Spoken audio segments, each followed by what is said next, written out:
Subhanallah, hari ke hari itu kayak bulan ke bulan tuh kayak hari ke hari sekarang. Subhanallah. Tahun ke tahun tuh kerasa kayak singkat sekali. Coba bayangin, 2023 ke 2024 itu kayak baru kemarin.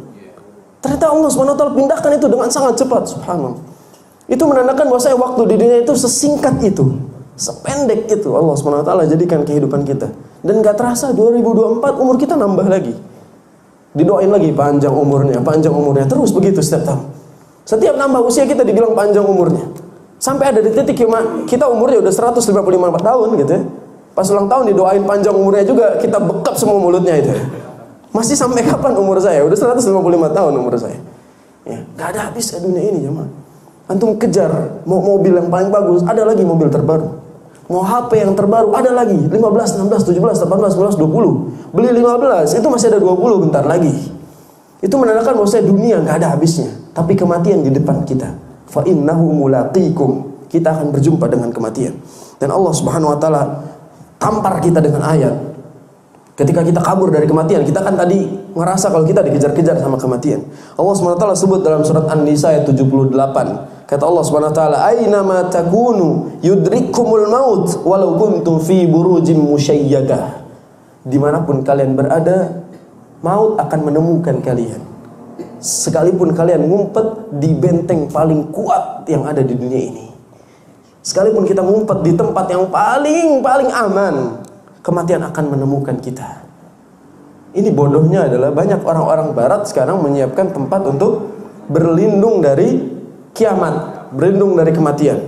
Mereka ngumpet, mereka bikin benteng paling kuat gitu, supaya nanti dia nggak mati. Bodohnya mereka adalah kematian itu bisa menemukan mereka dimanapun mereka berada. Maka kita tahu sebenarnya mau naik bis, mau naik kereta, mau naik pesawat, kalau emang udah jadwalnya mati, ya mati.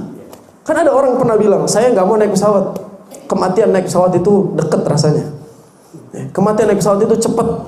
Siapa yang bilang? Orang keluar rumah jalan kaki aja, kalau ketabrak langsung mati. Gak kemana-mana, di kasur aja. Kalau kematian sudah waktunya, tidur gak bangun lagi. Jadi apa sebenarnya yang kita takutkan? Banyak orang yang gak mau keluar, gak mau pergi, gak mau beramal, karena dia tahu bahwasanya lari kemanapun kematian akan menjumpai dia. Ini salah. Hatta dia diam gak ngapa-ngapain pun kematian bisa menjumpai dia. Maka Allah SWT menegur kita bahwasanya dimanapun kita ngumpet, kematian akan menjumpai kita. Apa kata Allah SWT?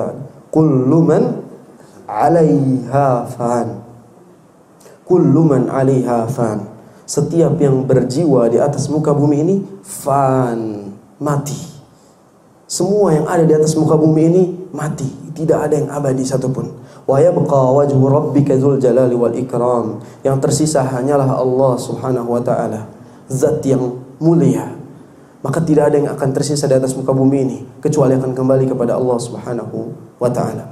Bayangkan kalau misalnya Allah Subhanahu wa taala cabut nyawa kita detik ini, sudah sebanyak apa amalan kita? Sudah siapkah sebenarnya kita itu mati? Atau jangankan buat masuk surga, buat urusan pertanyaan di kubur saja kita belum siap. Kita belum siap berada di alam barzakh. Kita belum siap ketemu sama malaikat munkar dan nakir. Kita nggak siap juga ditanya sama mereka. Boro-boro ngomongin surga. Maka dalam hal ini kita harus mempersiapkan kematian lebih dari apapun. Kalau Nabi kita SAW itu mempersiapkan dirinya dengan selalu beribadah kepada Allah Subhanahu Wa Taala agar kembali dalam keadaan yang baik, maka siapa kita? Siapa kita jemaah? Nabi SAW istighfarnya minimal berapa kali? 100 minimal. Kita berapa kali? Sudah istighfar hari ini? Nah, itu barusan istighfar. Ya, satu baru ya kan. Kita belum istighfar hari ini. Kadang-kala kita istighfar itu cuma dalam satu momen, ketika lagi kaget, astagfirullah, kok di rekening sisa segini kan gitu ya, astagfirullah, itu aja ingatnya gitu. Ya. Tapi sisanya enggak, ngelihat tagihan baru astagfirullah. Tagihannya tagihan duniawi lagi, bukan tagihan dosa. Bayangkan kalau yang dikasih ke kita adalah tagihan dosa gitu, tagihan listrik, tagihan ini yang kita lihat baru astagfirullah. Dan itu baru sekali astagfirullahnya. Nabi kita SAW 100 kali minimal. Dan Nabi SAW itu sholat sampai kakinya bengkak-bengkak jemaah. Qiyamul lail Nabi SAW itu kakinya sampai bengkak-bengkak. Aneh juga bengkak-bengkak Ustaz kok gitu ya. Tapi bukan qiyamul lail. Aneh juga asam urat. Lihat Nabi SAW itu kakinya sampai bengkak-bengkak buat qiyamul lail, padahal udah dijamin masuk surga. Nah kita belum dijamin masuk surga. Nama kita boro-boro di list masuk surga. Angka berapa nggak tahu, kita urutan keberapa buat masuk ke dalam surga. Tapi dalam hal ini kita masih santai-santai aja, seolah-olah kematian masih lama, masih jauh dari kita. Subhanallah. Kadang-kala saya juga suka muhasabah kalau sebelum tidur gitu. Ini kebiasaan mungkin bisa diamalkan.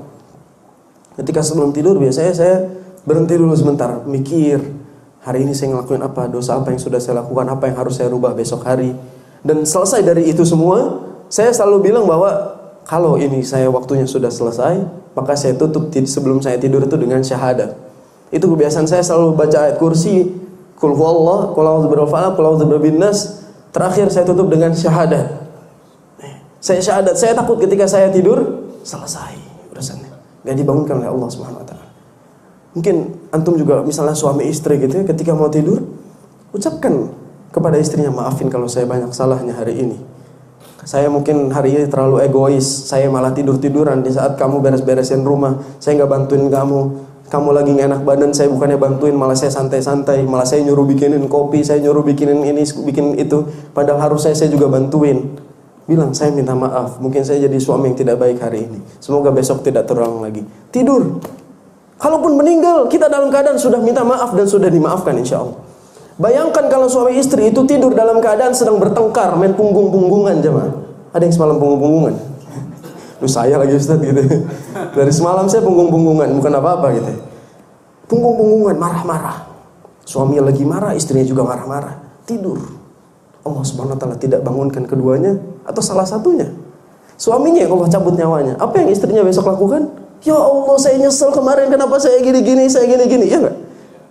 Dan sesuatu itu, ya, ada pepatah Arab mengatakan gini, ta'lu makanatu syai' inda faqdihi. Sesuatu itu baru ketahuan mulianya, berharganya saat dia hilang, saat dia pergi.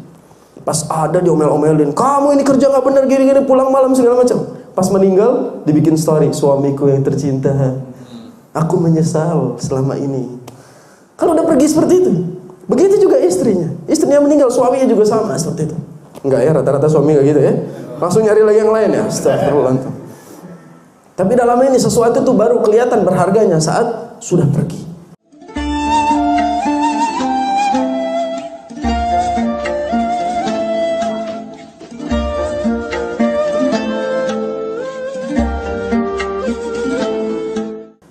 Makanya Nabi SAW selalu katakan, ightanim khamsan qabla khams. Maksimalkan yang 5 perkara sebelum datang 5 perkara yang lain. Kalau lagi muda maksimalkan sebelum datang tua. Kalau lagi sehat maksimalkan sebelum datang sakit. Ya, kalau ada waktu luang maksimalkan sebelum datang sibuk. Dan yang terakhir ditutup, kalau lagi hidup maksimalkan hidup sebelum datang mati. Kalau Allah sudah cabut nyawa kita, nggak ada lagi kesempatan buat kita untuk beramal. Al-yaum yaumun amalun bila hisab, wa ghadan hisabun bila amal. Hari ini adalah kita tempat untuk beramal dan nggak dihisab amalan kita. Nanti di akhirat itu hisab dan kita nggak bisa beramal lagi. Coba bayangin, setiap kita beramal langsung dihisab sama Allah di dunia ini. Kita melakukan kemaksiatan, Allah buat kita tercambuk misalnya punggungnya. Misalnya di dunia ini semua maksiat langsung Allah balas, misalnya seperti itu. Setiap melakukan kemaksiatan Allah cabut satu nikmat, bayangin. Mungkin hari ini antum datang nggak ada hidung, nggak ada matanya, karena Allah cabut mata dan hidungnya. Ya, Allah SWT cabut penglihatannya. Karena dosa kita Allah cabut kenikmatan satu persatu. Subhanallah. Maka dalam hal ini kematian itu tidak akan mungkin berakhir indah kecuali kita memaksimalkan kehidupan kita dengan amalan-amalan yang indah. Kullu nafsin dha'iqatul maut. Seluruh yang berjiwa itu akan berjumpa dengan kematian.